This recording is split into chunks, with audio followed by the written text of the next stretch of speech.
यवतमाळ जिल्ह्यात CCIने 14 ठिकाणी कापूस खरेदी केंद्र सुरू केले होते आणि त्यामध्ये मोठ्या प्रमाणात शेतकऱ्यांनी कापूस विक्रीसाठी आणला होता। मात्र उद्याचा CCIचा शेवटचा दिवस आहे। 27 फेब्रुवारी हे अंतिम शेवटचा दिवस असल्यामुळे शेतकऱ्यांनी एक दिवसा आधीपासून CCI केंद्राच्या बाहेर मोठ्या प्रमाणात गर्दी केल्याचं चित्र आपल्याला पाहायला मिळते।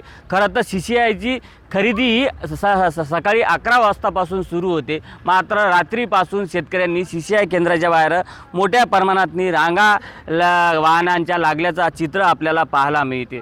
CCIने कापूस खरेदीसाठी 27 फेब्रुवारीची अंतिम मुदत दिलेली आहे। मात्र यवतमाळ जिल्ह्यात अजूनही अर्ध्यापेक्षा अधिक शेतकऱ्यांकडे कापूस शिल्लक आहे। यामुळे अडचणीत सापडलेल्या शेतकऱ्यांना दिलासा मिळावा म्हणून मुदतवाढ देण्याची मागणी शेतकऱ्यांकडून वारंवार केली गेली। CCIनं मात्र त्याला अजूनही दिलासा दिलेला नाही। आपण जर बघितलं तर शेजारचा राज्य म्हणजे तेलंगणाला 8 दिवसांना CCIची मुदतवाढ देऊन तिथल्या शेतकऱ्यांना एक प्रकारे दिलासा दिला होता। मात्र यवतमाळसह राज्यातील शेतकऱ्यांना CCI शेवटच्या दिवशी तरी मुदतवाढ देऊन दिलासा देईल का, असा प्रश्न कापूस उत्पादक शेतकऱ्यांकडून उपस्थित केला जातोय। संजय राठोड, साम TV न्यूज, यवतमाळ।